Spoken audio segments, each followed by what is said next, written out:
Ground ball. McClain, second. 12 in a row.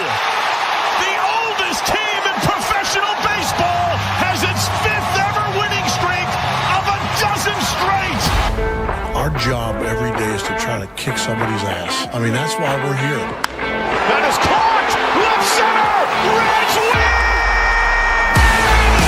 And this ball is launched high and very deep to right, long gone. It's second of the night. Ellie De La Cruz. Short lead for Pena. Logan drills it. Do you believe this? It's going to be gone. Back to back. Walk-off home runs. How about this? He's back. He's back. He's back. And a swing and a drive. Deep left field. This one belongs to the Reds. Swung on and hit deep to left field. That ball is going to be gone. Home run from the Reds for a tie to score. Goes to second one. Around to first. Got a double play. And the Reds sweep the Cubs. Breaking ball. Hit high. Hit deep. Way back there. And gone into the second deck and left. Christian Encarnacion Strand walks it off. Archer does it in his major league debut. He gets the final 3 outs, and the Reds get an extra inning win. A thriller 5-4. Swung on. Fly ball. Hit to deep right field. That ball is going to be gone. A grand slam home run by Mike Cameron. 2 outs, 2 on. Reds down by 1. Larkin down the line. This will win it. This will win it. Here comes Tucker. Here comes Steins. Larkin's won the game. Barry Larkin gets mobbed. Look at this scene. It's synergy. The stretch, the pause and the pitch.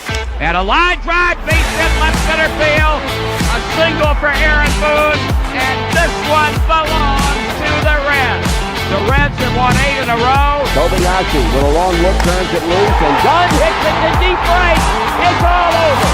And this one belongs to the Reds. The Reds have won their 5th game in a row.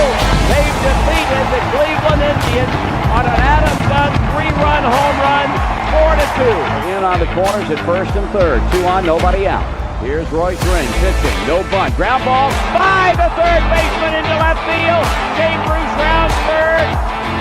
This one belongs to the Reds. That's it pretty good. Guess what? He doesn't need speed. That's gone. He's the king of the Queen City tonight.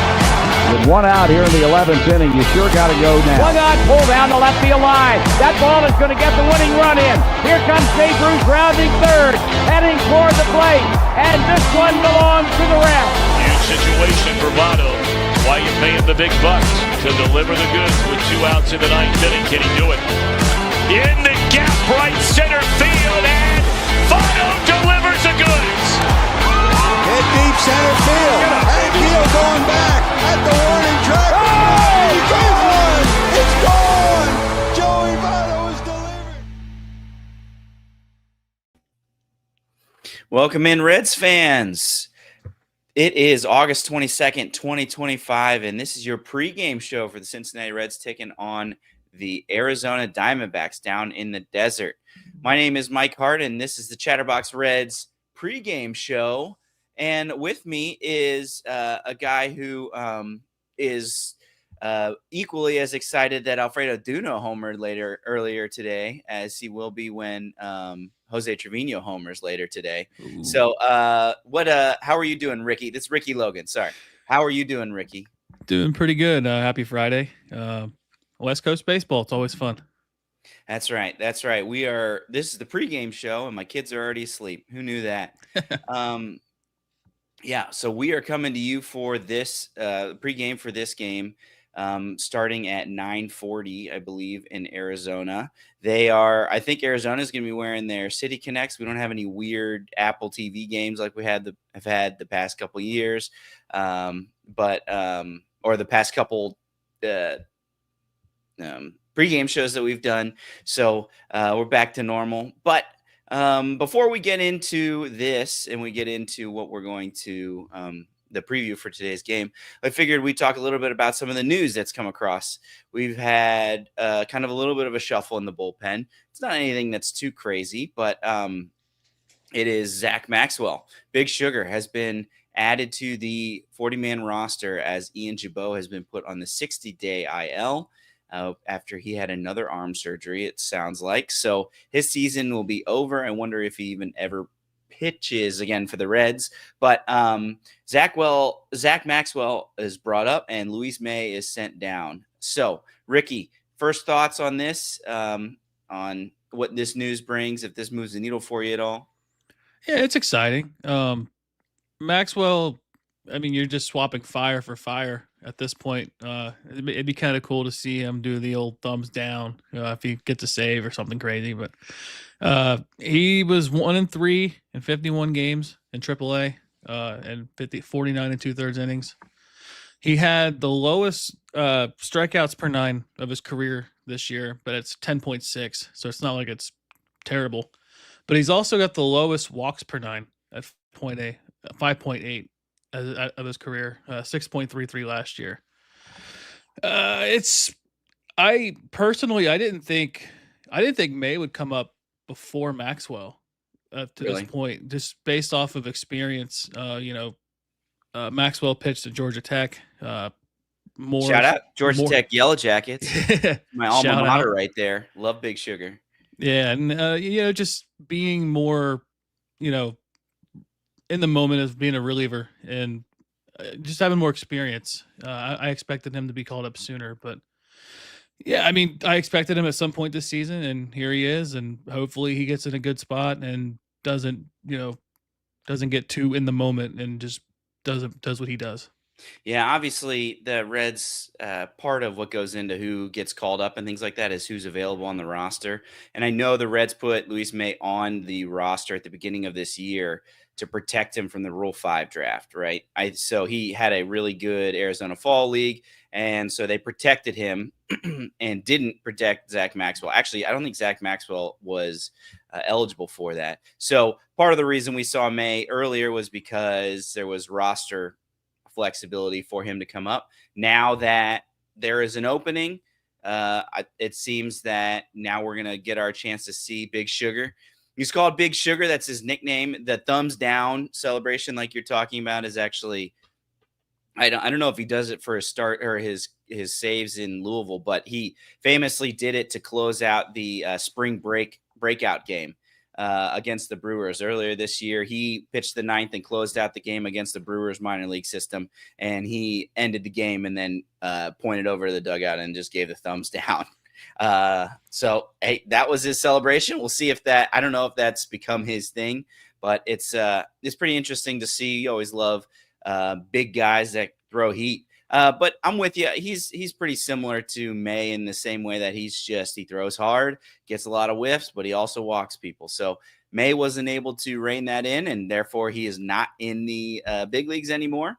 But so we'll see if Maxwell can. It would be awesome to see, because it seems like this is like what the Brewers do really well, right? They just get these dudes that throw ridiculously fast, and they are able to throw them at the big leagues or at the minor leagues and just say, all right, who can develop some command? And hopefully we're able to do that too. It would be awesome to see him. He doesn't need to have a walk rate like Zack Littell, right, where you're under 5%. But would you say it was like 16% in the minors? His walk percentage was 5.8 this year, 6.3 last year.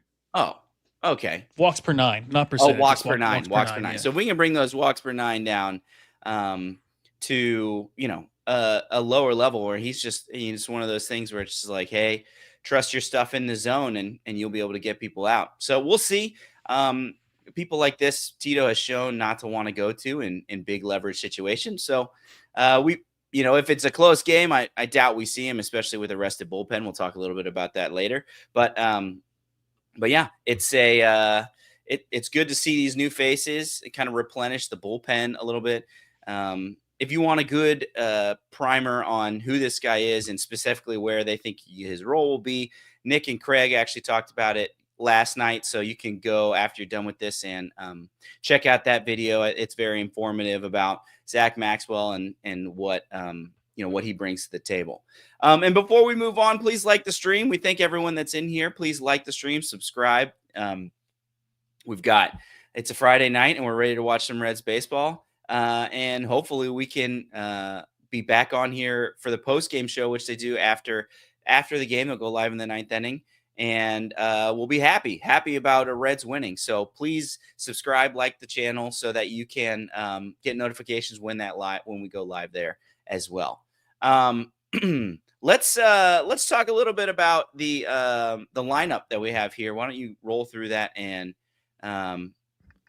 we can talk a little bit about their matchup with Ryne Nelson. Yeah, we got TJ Friedl in his normal spot leading off center field. He's got a 414 OPS over his last 7 games. Hopefully he can kind of get it back going within this series. Gavin Lux DHing the night, batting second. Ellie, shortstop, batting third. Austin Hayes, cleanup. He had a pretty good series versus the Angels, 3 for 11. He's got his OPS up to 870 over his last 7 games, batting 333. Noelvi Marte, 11-game hitting streak. Just been unbelievable the last 11 games. Batting over 400, a couple home runs. Just great. Spencer Steer, first base. Ke'Bryan Hayes moving up in the lineup. Third base. We could talk about him in a little bit, but man, his defensive plays versus the Angels, that whole series was just unreal. He's a magician over there. He's so fun to watch. And then Jose Trevino getting another start consecutively, catcher, and then Matt McLain batting ninth, second base. Yeah. So it's interesting going in that lineup. Austin Hayes playing left field instead of Andujar. Now, Andujar was brought in to be the left-handed masher, but has been, frankly, pretty good against right-handed pitching as well. So interesting that they're giving him a day off. I'd also would have maybe not batting fourth, but I would have been all right with Benson playing left field as well. I know you said Austin Hayes just kind of had an okay series against the Angels, but overall against right-handed pitching, he's kind of struggled here recently. He obviously carried us a little bit in the beginning, and we saw what it could look like, but he's really struggled. It feels like now, not Matt McLain struggled, but so I don't know. It's interesting to see him continuing to bat fourth there. I know Tito in general has kind of been, we've seen this with many different players, that we've seen him just be very slow to react. He's just trying to give his guys time, trying to give them time to get out of that slump. And hopefully we can see that, but it's just, continuing to go with Austin Hayes. If he continues to struggle, I think it might be time to be able to, try somebody else there. Either it's Andujar against righties who, he wasn't brought in to do, but, or even Benson, give him a shot there within this lineup to try to do something that Hayes really hasn't been able to do in the past couple weeks. Yeah. You said he's not Matt McLain bad. 9 strikeouts his last 20 at bats for McLain. Just 1 walk, a 280 OPS, 10 for 46 in August. I really want to see him get it going, but I had a feeling that this year, I think we kind of got spoiled with McLain in the first month of the season. Just April 1st was the last time he was hitting 300 or better, and and going back to Andujar, he's been a pleasant surprise batting versus right-handed pitching. You would think that we would think that you want the power in the lineup with him. I think he provides more power than Hayes does, and Benson provides more power than Hayes does. And you think one of those two guys would get in, but we're sticking with Hayes, and he's kind of sort of heating up a little bit. But he had a really rough stretch for a while. He was batting like 111 for multiple games in a row. So yeah, it's interesting too, because we've been able to scratch out some wins because of how hot people like Noelvi Marte and frankly Andujar and Ke'Bryan Hayes have been. Even Ellie has kind of scuffled a little bit here in August so far. So it's one of those things where I think that those guys are going to necessarily sustain at that hot pace? No, but we really need these people that we're counting on, Ellie, Austin Hayes, Matt McLain, things like that to pick it up a little bit. We're talking, I think since I was looking since the trade deadline, we have Noelvi Marte with a 159 WRC plus, Miguel Andujar with a 202 WRC plus, Ke'Bryan Hayes with a 110 WRC plus. But then, Austin Hayes 38. Remember, 100 is average, and Matt McLain 29, Ellie De La Cruz 29. God. So WRC plus. So I don't think that Jose Trevino even 27. So I don't think those guys are that bad. And I think that they will begin to elevate as maybe some of these other people at the top of our lineup will cool off a little bit. As we talk about McLain, what are your thoughts? I know that, there's been a lot of chatter around the Reds about potentially bringing Sal Stewart, who's just crushing the ball in Louisville, up to play second base. What are your thoughts on that? I know it's tough because that's not his natural position, and we definitely would be giving up some defense there. But the bat in this lineup sure could help. A hot bat in this lineup can really go a long way. So, what are your thoughts on what they should do with Sal Stewart? Yeah, you would think you would want the bat in the lineup. I don't know. I haven't seen him personally play second base. I don't know if he's really that bad. I know Nick had talked about some scouts talking about his defense at second base kind of being a little bit more slower footed. He's kind of more of a natural third baseman. And I saw where he played a game at first base the other day too for Louisville. But he'd be giving up a lot of defense there. Steer's defense, he's, rated, I think, second overall. He's like tied for second. There's like 3 people tied for first, 4 people tied for second. He's like 6 outs above average, plus 6 outs above average at first base defensively. It's tough. You don't want to give up the defense, but you need the bat. And you're definitely not taking Ke'Bryan Hayes out of the lineup now with his defense and actually his offense too. He's been really spectacular offensively too. And I would almost feel like at this point, just let him ride the year out in AAA. And then maybe if you go the Noelvi Marte route and you maybe teach him an outfield spot in the off season, spring training, and then he's your everyday left fielder and Marte's your everyday right fielder. And then Benson gets in there somehow versus, righties. But I don't know. You want to get the bat in the lineup. He's been on fire. He's got over 1,000 OPS. He's almost at a career high in home runs in AAA that he was in any previous season of his minor league career, which is crazy because he's already got a career high overall. I just don't see them. We have 8 days. 8 days to bring him up, 9 days to bring him up. I just don't think they do it. Or if they do, they're not going to make it to where he would be on the playoff roster. Yeah, I don't know. We'll see. There's also the DH route, right? Yeah. Gavin Lux could play second base. Obviously, he is a downgrade defensively from Matt McLain, but may not be as big of a downgrade as Sal Stewart. So you could have Sal Stewart DH and Gavin Lux play second base. So maybe that's a way that you can kind of mitigate that. But then that's probably only going to be against righties because I think Andujar is playing every day against lefties as well. And so we'll see. I'm not sure. I think that they've really put as much as I've liked the Ke'Bryan Hayes signing and bringing in and what he's been able to offer, it really does put him in an awkward spot with what you do with Sal Stewart, because we have him for 2-3 more years, I think is what we have Ke'Bryan Hayes. So it's just like that. All of a sudden you have a dude who is blocking that and, maybe he can learn second base.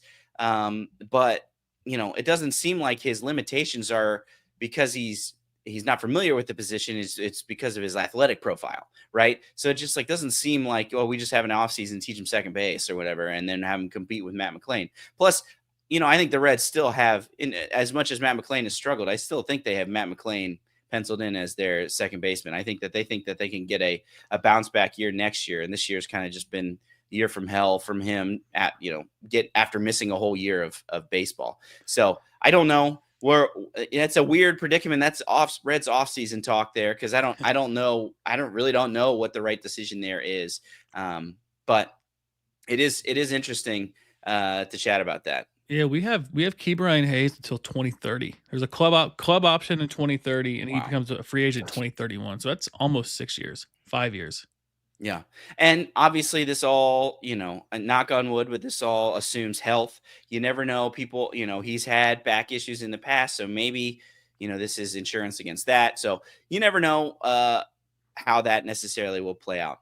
But let's talk a little bit about tonight's starter, Zack Littell. Zack Littell, our trade deadline acquisition from the Rays. He's 9-8 with a 3.52, an impressive ERA. His last start was against the Brewers, when 6 innings pitched, 4 hits, 1 earned, and 3 strikeouts against Milwaukee. That was actually one that he just pitched well enough to win, but the bullpen blew it, unfortunately.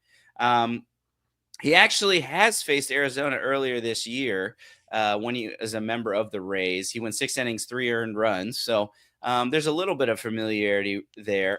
Do you have some of the matchup stats of some of the people that may be in the lineup facing Littell?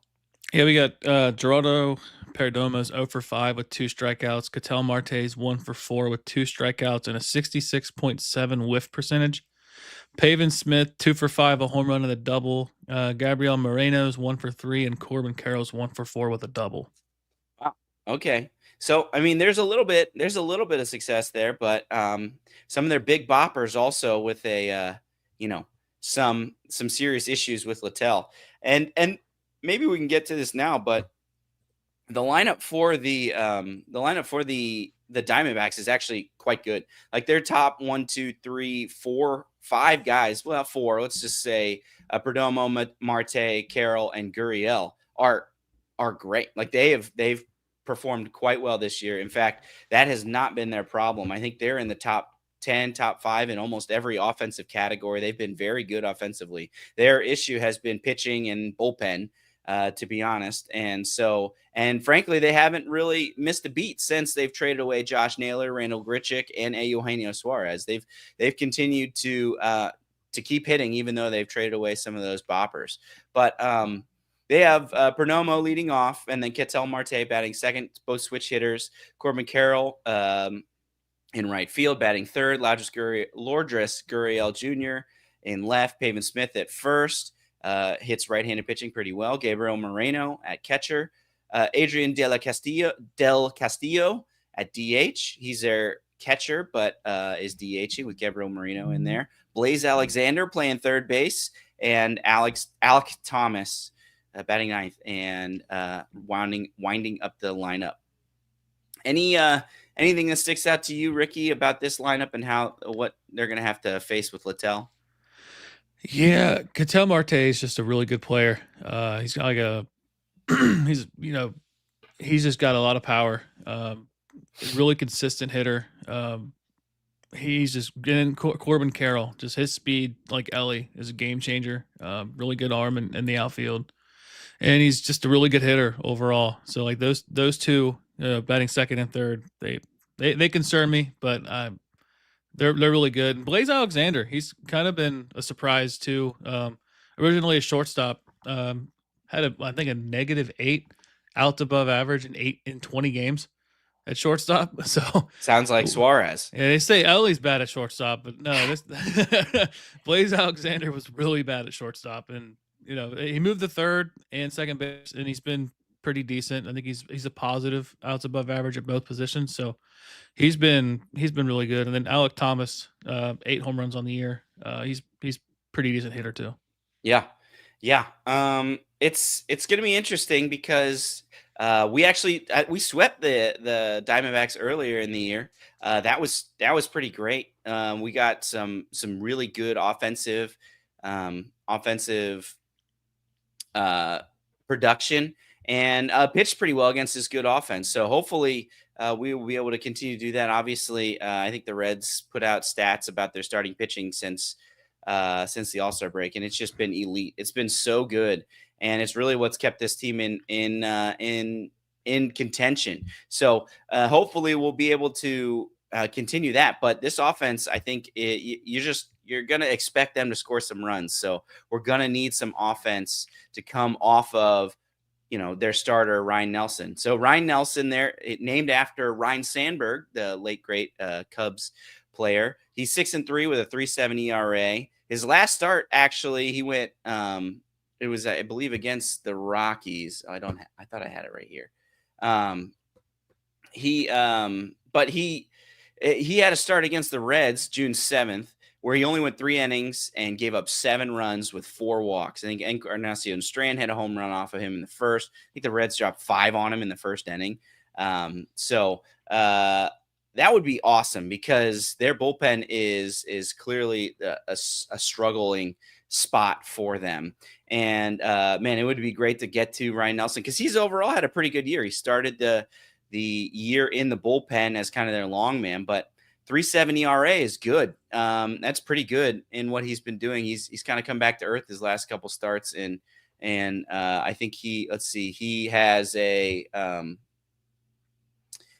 in his last 2 starts at Texas and Colorado, he's got 11 and 2/3 innings pitched, 15 hits, 9 runs. That's a 6.94 ERA. Now that's at Colorado, so obviously things are crazy here, are crazy there when you're playing on the moon. But maybe we're catching him at a good time, and especially if we have Reds players that seem to see him pretty well. Yeah, he's been kind of like their version of Nick Martinez. Like you said, he started the season in the bullpen. June 7th was his first day being a consistent starter in the season, and that's when we roughed him up in that game into 7 earned runs. He relies on 5 pitches: 4-seam, slider, cutter, curveball, and a changeup. Fastball averages about 95.5, 96 miles per hour. Active Reds are 3 for 16. Gavin Lux 2 for 7. Ke'Bryan Hayes 0 for 4. Steer 1 for 1. So nothing crazy. If we had CES up here, he has the home run against him. But yeah.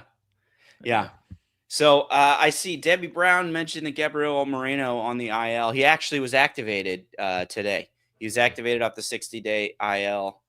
He was actually had a fractured thumb from the Red Series. I don't know if you remember the game that was like torrentially downpouring. Do you remember that? Yeah. And one of the pitchers fouled one right off of his thumb, and it like swelled up super, super big, and actually fractured his thumb. So he hasn't played since the Red Series. So man, it's interesting to see that as back-to-back opponents for it. All right, so that is the opposing pitching. Let's get back to our specific lineup. Let's talk a little bit about the pitching path to victory. Obviously, both teams had a day off yesterday, so bullpens, basically everyone should be available, especially Pagan. It was very clear that Tito was staying away from Pagan, trying to give him some rest. It hasn't pitched, I believe, since Sunday. So, but everyone, I believe, should be available. And I bring this up though for the Arizona, because they have the 27th best ERA. So that's 4th to last ERA for their bullpen. So they've had so many injuries, so many different people up and down. They've been a mix of like young guys and veterans that they've been just trying to throw at the problem in this lost season. So I think that's where they're weakest. And I think it's important if we can get to Ryne Nelson like we did before, man, get him out of the game early, get into their bullpen where we would have an advantage, plus just absolutely begin to gas it for the rest of this series would be pretty cool, I believe. I think that would be very helpful in trying to get a win in this series. Yeah, the day off helps. You have Santillan, who didn't pitch on Wednesday. Pagan hasn't pitched on Sunday, like you said. Connor Phillips last pitched on Monday.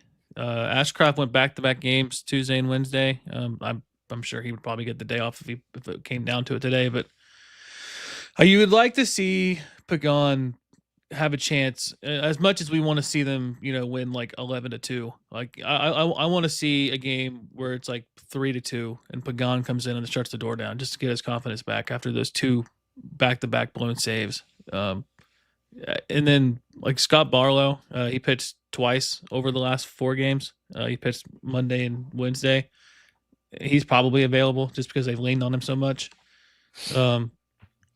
Yeah, I would like to see Pagan get in, and hopefully, like if we do have a good lead, they just leave him out and give him another day off. But yeah, I would like to see him come in a nice pressure situation and actually shut the door down this time. Yeah, I think so, because I know obviously you want these guys to get rest, but sometimes if you let them go for too long, it starts to get, he starts getting some rust on there, and you can see some of these people that are, we've seen it. I think with Pagan, he hasn't pitched in a while, and he's not as sharp on the edges as you would want him to be. It's a tough game to play with, with relievers, right? You want to pitch them enough so they stay sharp, but you don't want to pitch them too much like we have with Santiago Pagan that they just wear down. So I don't know. We'll see. We'll see what that ends up being. That in the sweep that we had against them earlier in June, we had Reds win 4-3, Reds win 13-1, and Reds win 4-2. So 2 close games and then one get out of control. That was the Ryne Nelson game. So I would love 13-1. Maybe, just like, and we can just say, Littell, you go 7, Suter, you finish the game, or something like that. And then maybe we get Maxwell gets his major league debut in the 9th, pitching with an 8-run lead. That would be awesome to be able to see something like that, just so that we can, have just like a nice relaxed game, not a game that we're stressing out about. I think that would be pretty nice. For the rest of the series, there's a game Saturday. It's at 8:10 p.m. Eastern time. That's Andrew Abbott going against Nabil Crismat, who is a reliever that is recently been dropped into their starting lineup. Feel like the Reds have a pitching advantage there. In fact, you probably have a pitching advantage any game that Andrew pitches. Andrew Abbott pitches. There's not too many people that I would take over him right now. I think he's pitching great. Even in his losses, he's going 8 innings. So, it's great to see. And then on Sunday, we got 4:10 Eastern, Brady Singer versus Zach Gallen, who has really struggled this year. And even though he's pitching in Arizona, it's one of those things where he's shown in the past he's been a good pitcher, but hasn't pitched it so well this year. Is there anything you're looking for the rest of this series, if we can go on and hopefully win this series? Yeah, I feel really confident about Andrew Abbott anytime he goes out there. I saw a Baseball Reference comparison of him and Paul Skeens, to where like they're nearly identical in every category. Take away velocity, they're the same pitcher this year. Tomorrow's game, active Reds versus Crismat are 4 for 12. Lux is 1 for 4. Ke'Bryan Hayes 1 for 1 with a double. Noelvi Marte 1 for 1 with the double, and Steers 1 for 1. And then versus Zach Gallen, active Reds are just 8 for 63. Gavin Lux is 2 for 19 with an extra base hit. Ke'Bryan Hayes 3 for 13 with an extra base hit.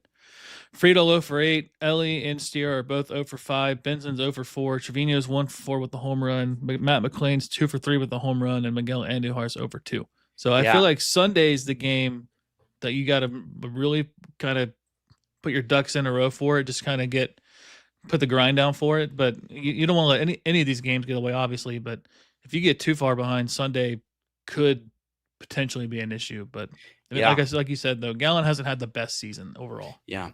And I think you just got to remember, too, I think these Diamondbacks are going to hit. This lineup is good that we're facing. They're going to score runs, so we're going to need to as well. We're going to need to take advantage of their weakness, which is their pitching, and go out and score some runs, which we haven't been able to do that consistently. So hopefully we'll be able to get that started today. Let's do our wild card rundown. Do you have some scores from games around the league that matter to us on the wild card? So I saw that the Mets are winning 7-2, top of the 6th. The Cardinals are trailing 7-1 versus the Rays. And I only bring the Cardinals up because they're only 3 games behind us. So, anything can happen with that. The Cubs, they play the Angels tonight in LA. The Brewers are trailing 2-0 in the bottom of the 3rd. And I just lost it. Phillies won 4-3, and that's all the big games that are played today. All right. Well, hopefully, Braves aren't helping us out. We're going to have to win to stay even or stay close to the Mets. Let's go out and get that win here. That would be pretty great. Please, everyone, like the stream. We appreciate everyone that's coming and hanging out with us. People that have commented. We've enjoyed it. We always like being able to have the back and forth. But now's the time where we go to our predictions part of the show. So put in there what you think the final score is going to be. Hopefully, you have the Reds winning. But get out your crystal ball and tell me what the score is going to be. And we'll highlight you if you guess it correctly. We'll highlight you in the post-game show. So while we stall for that, while people give us their predictions on what the Reds game is going to be like, Ricky, what is your what to watch for tonight? I have two kind of stats. No more Friday Night Candy, unfortunately. We're a couple months into that, but it was still fun while it lasted. But TJ Friedel has at least one single in his last 6 road games as the team is an underdog. So I guess we're an underdog today. And Spencer Steer has at least one RBI in 4 out of his last 5 games as an underdog. And I'll lead you into our next category. Ryne Hayes just been fantastic on offense.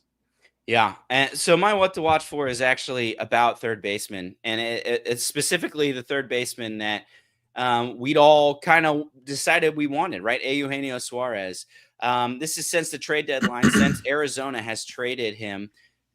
Suarez is batting 176 with 3 home runs and only a 60 WRC plus. So been tough. And the funny thing is, all the Arizona third basemen since they've traded him are batting 264 with 4 home runs and a 116 WRC plus. So, sometimes you never know. You trade away your big slugger and then you plug in a young guy and it can go. And the other thing to note here, Ryne Hayes, who we brought in at third base instead of Suarez, with a 2.73 ERA, batting average, 1 home run, and a 110 WRC plus. Now, I am not here saying, look at us, we did way better. Ryne Hayes is better than Suarez. That's not what I'm saying. He has been since the break, and that's frankly just shows how fickle the all-star or the trade deadline can be, right? You're bringing in a dude, and you're just like hoping that he produces for you. We've been extremely fortunate with Andujar, Littell, and Hayes have all come in and contributed. And we've also had previous years where we've brought in people and they haven't contributed at all. Does the name Harrison Bader ring any bells, right? Or who is the guy, Hunter Renfroe, right? Remember these guys that we brought in and then just completely fell off a cliff for us when we brought him in? Yeah, Asdrubal Cabrera, right? So I think that even by the end of the year, Suarez has plenty of time to carry the Mariners, who are in a playoff hunt, and he may turn it around and may end up with a better line than Ryne Hayes. It's completely fine. It's just interesting to see that, sometimes the trade deadline can be really fickle, and the person that you want, giving up who we did for Ryne Hayes doesn't look that bad for what I believe the Mariners had to give up for Suarez. So that's pretty interesting. Hopefully that trend continues. For Ryne Hayes. I like Gino, so I'd love for him to turn it around. And the Mariners are in the American League, so I don't care if he goes crazy. In fact, go ahead and beat some people that we're chasing. That'd be great as well with the Mariners. So that's my what to watch for with Ryne Hayes and third baseman that we're going to be potentially seeing here today. So now we've gotten some comments here. Let's see here. We have Vandy 5140-43 Diamondbacks because no Benson. No Benson now, but we might see him DH or pinch hit. But yeah, I'd love to see Benson. I'm with you, man. I think he brings an energy that is infectious, especially with this team hitting. I'd love to see Benson in this lineup, or at least get a start with a couple of these right-handers that we're facing here in the next couple of days. Let's see. We got Daniel Kamikaze with an 8-3 Red Legs. I like that. Nice little, comfortable win. We have Charles H. 4-2 Reds. That one's going to be a little bit more heart pumping. We got Los Rojos 7, Los Serpientes 3. I like that. I think they're going to be wearing their Serpientes City Connect. So David Bloom, I like that selection. Do you have any for me? Do you have any selections now, Ricky? Any thoughts on what you think it should be or what the score will be? I like Daniels 8-3. I'm going to pick something similar. I'm going to go 6-2 Reds. Okay. So you're going 6-2. I think the Reds jump on Ryne Nelson again. I think they get him out of there by the 4th inning. They get 5 or 6 runs against him and then really send it to the bullpen, the Diamondbacks bullpen, and the Reds win a comfortable one, 9-1. Nice. Yes. And there's, we get people off the schneid. Ellie hits a homer. Matt McClain gets 3 hits. Everybody's going to start getting hot as we get through this series. You got the open outfield in Arizona, right? I know it's not Great American Small Park, but this team doesn't seems to hit better in some of these more spacious outfields. So we'll see if we can take advantage of that there. So David Blum, my deep drive of the day is going to be Ellie. That's my call. I think he breaks out of the slump and gets a hold of one here today. He's really struggled, but hopefully we'll be able to get him hot going into Los Angeles. Yeah, I'm going to go with Noelvi Marte. I think he's going to stay hot. I think he's going to put one. He's going to go opposite field. He's going to come close to the pool. Dude, his swing is so sweet. It's like the one-handed finish that you saw like from Miguel Cabrera or Fernando Tatis Jr. Like you see Machado. that, yeah, dude, it's sweet. And if he keeps going the way he's going, man, he's the one that gives me hope that Matt McClain can turn it around next year.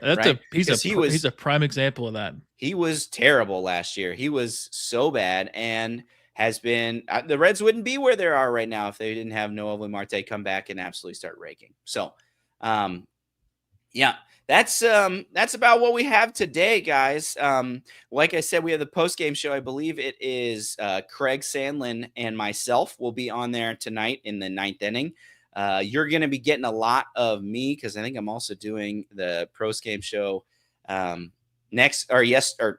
tomorrow as well for their game. So if you can't stand me, I'm sorry. I'm the pinch hitter in here taking some at bats from the normal starters, but obviously Nick and Trace will be back on Sunday for their typical, hopefully without talking about a nice little series win, maybe even a series sweep against the Arizona Diamondbacks. That would be great heading into Los Angeles after that. So thanks again, everyone, for listening. Thanks for joining us.